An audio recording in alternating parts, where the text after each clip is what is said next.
It is often true that criminals return to the scene of the crime on certain occasions.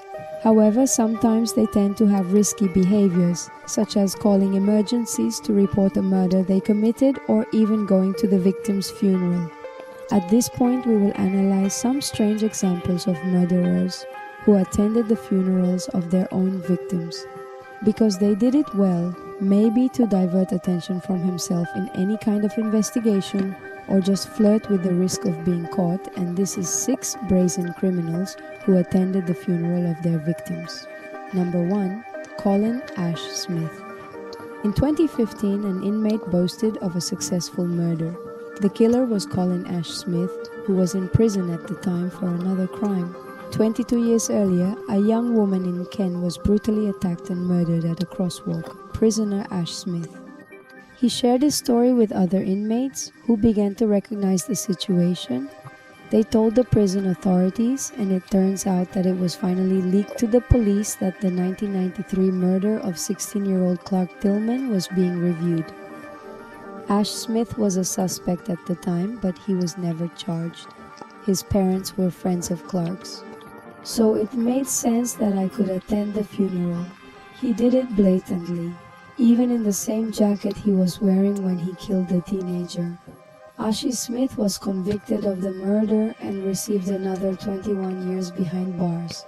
Number 2. Randolph Sander.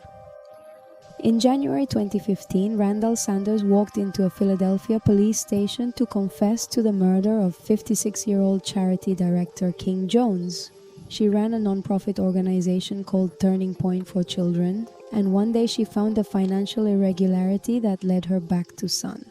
Basically, he had stolen over $40,000 from the organization. Benefit King confronted him about what he'd done, and it turns out that the next day Sanders, dressed all in black, approached Jones at a bus stop and shot her in the back of the head, killing her instantly to throw off the police. Sander attended his victim's funeral, shook hands with his partner and son, and offered his condolences. And he even appeared on the TV news being interviewed about the murder as one of Kim Randall Sanders' co-workers. He was finally convicted of murder and sentenced to life in prison without parole. Number 3, Henry Louis Wallace. Before the police identified him, Louis Wallace was known by another name. The Taco Bell Strangler Wallace lured 11 women to various Taco Bell locations in North Carolina and South Carolina before being raped and stabbed. Because he knew every one of his victims, he often attended their funerals, pretended to be remorseful. And he made sure they saw him consoling the family, knowing it was because it was going on. The funeral was active for 4 years before the police finally caught him in March 1994. Wallace has spent nearly 2 decades awaiting execution on death row number 4, Wazin Yusuf Khan. Almost in Yusuf Khan, he was a tailor and married father. In 2014, a 12-year-old girl walked into his store in Mumbai and asked him to repair a bag. Khan claimed that she angered him, so he tried to sexually assault her and finally strangled her until he later admitted to having performed sexual acts on the girl's body and throwing it into a big container. To make matters worse, Khan not only attended his funeral but sat in the front row of the ceremony.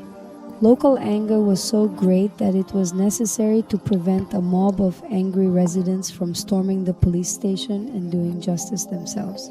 Number 5, Adam Wilson.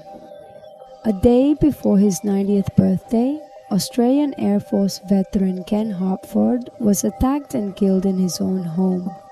Adam Williamson and Jonathan Cooper broke into Mr. Hanford's Victoria residence. They assaulted and attacked the old man. Williamson believed Hanford was a known local pedophile. Cooper, who was sexually abused as a child, believed his partner in crime that he was the perpetrator and being drugged. Cooper stabbed Lance. Flat in the back 5 times, Buper panicked and hid, while Williamson, although he was worried, attended his victim's funeral. He even tried to talk to Hanford's granddaughter and reassure her. They were soon found guilty and sentenced to long sentences. Number 6, to King Ryer. In 2015, Johnson Ryer solemnly separated and listened to the sermon read at the funeral of his girlfriend Tiffany Bailey, 24. He was shot by an intruder during a violent home invasion gone wrong. The reality was very different. Her boyfriend shot Bailey to death.